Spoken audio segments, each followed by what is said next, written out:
Hi, I'm Greg Dell, joined by attorney Cesar Gavidia and Stephen Jessup, and we're going to talk about the Guardian Insurance Company and specifically on long-term disability claim denials.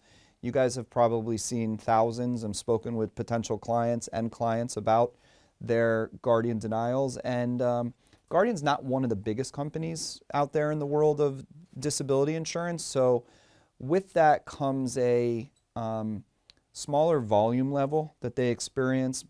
Maybe a little bit more attention to detail, but we'll get into that with your opinions because even though they're smaller, they're not necessarily behaving like a smaller company that might have more time to deal with claims, but we'll let you guys address your opinions about them. So, Cesar, I'll come to you first. In terms of someone calling you with a Guardian disability denial, someone right away says, I've been denied. The first question you ask them is, who's your company?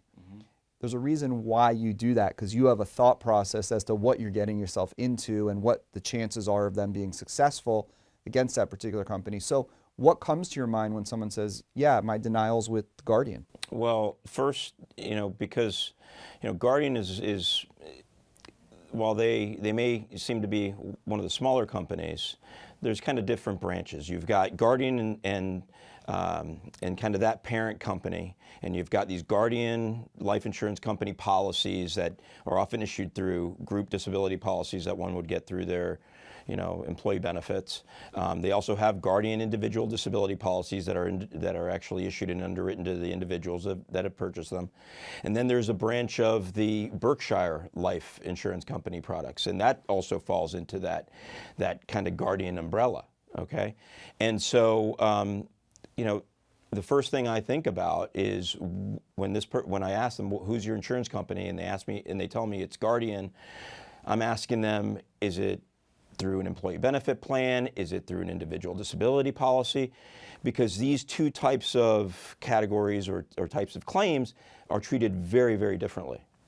And so when someone says, whatever, let's just focus for purposes of this video, we'll focus on employer provided, which is 90%. While certainly we've litigated and handled extensive amount of claims on the individual disability policies, which are the ones that mostly people bought on their own or they got through an association, whether it's a bar association, a medical association, things Right. like that. So, and they're almost always handled the same. The differences happen later on in terms of whether you do an appeal or whether you do a lawsuit. But Guardian as a company, what do you see, and Stephen, I can go to you, why are they usually denying claims?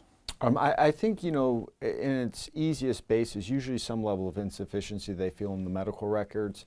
Whether, when they review the records, they don't think there's any evidence of restriction and limitations that would prevent you from working, or if there are restrictions and limitations, they're of the opinion you could still, be able to perform your occupational duties with these. So it's always going to come down in its simplest form as something's lacking in the medical information in their opinion. And Cesar, in order for them to reach that opinion that something's lacking in the medical information, clearly almost every single claim that we deal with has medical support from a doctor. And when I say medical support, it's some kind of opinion from a doctor who's already filled out, obviously, an attending physician statement saying this person has restrictions, limitations, this person can't work, right? So It's not like you get a claim from someone and the doctor said, no, this person can work, because we'll say, well, unless your doctor is changing their mind, you better find another doctor or something. There's not much that we can do about that. Mm-hmm. But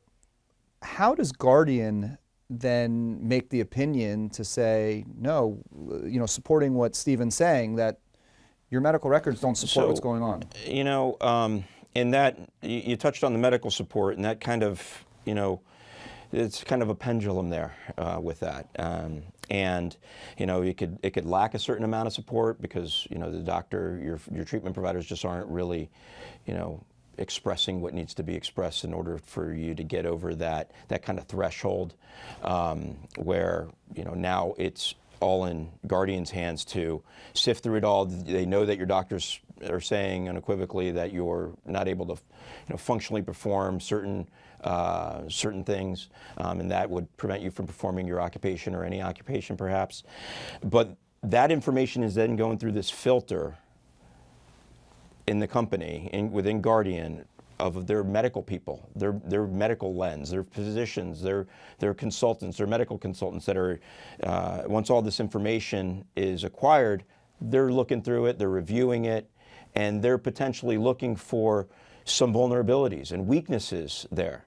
Okay, well, the doctor's saying that they can't work, but we notice they haven't even seen this doctor in 6-7 months.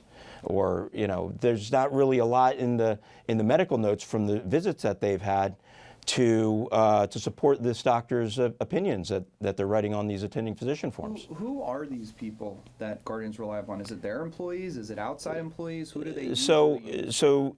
it often does involve some internal medical director or consultant, okay? And then they also, sometimes will refer the reviews out to peer reviews. Now, these peer reviews are often obtained through some third-party vendors. They try to kind of create that buffer or that separation and say, oh, well, they're really independent because they don't work directly for us. They work for themselves, or we get them through this vendor, and we don't have any direct relationship with this person.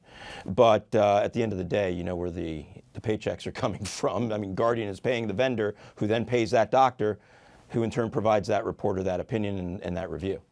And so, Stephen, Standard will use their own doctors often, or they'll go out to Guardian will use their own doctors, or they'll go out to some other company and get a medical opinion.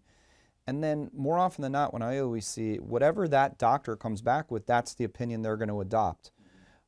Why do they do that, and how do you overcome that? I mean, the million-dollar question, why do they do that? I mean, is it logical? Does it seem right? They do it, simplest answer, because they can, realistically, right?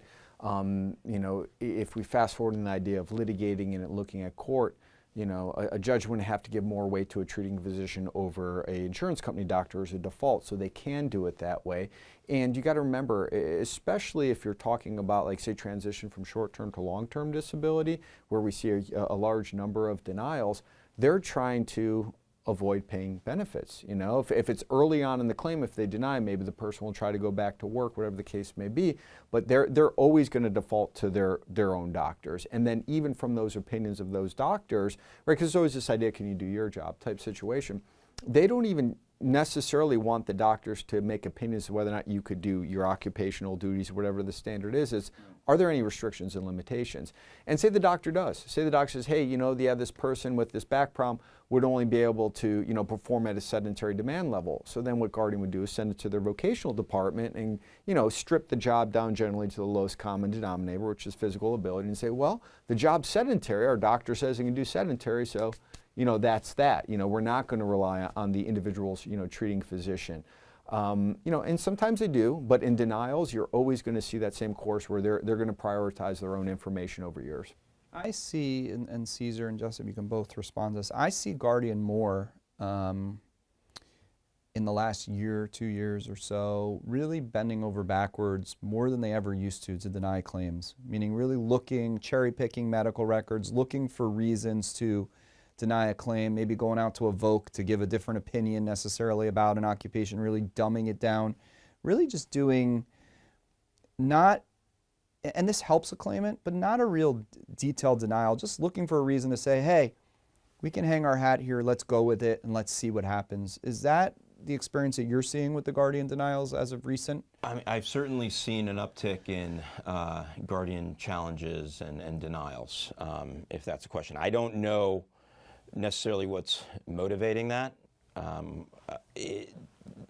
the end of the day, this is a tremendous industry. These companies are billion-dollar companies. They're driven by profits. They're driven by finances and the bottom line.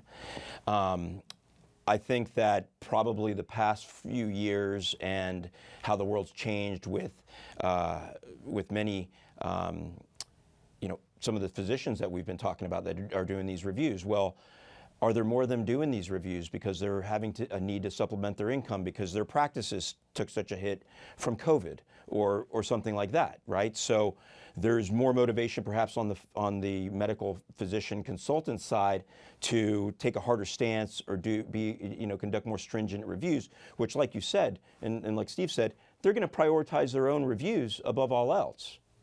Yeah, I think I think there's a change of guard internally there. I'm not going to pinpoint names, although I kind of know who's over there now and what's going on. And I think they took a change and said that if you have a leg that's not supporting that table and you can use it as a basis to deny a claim, then go for it.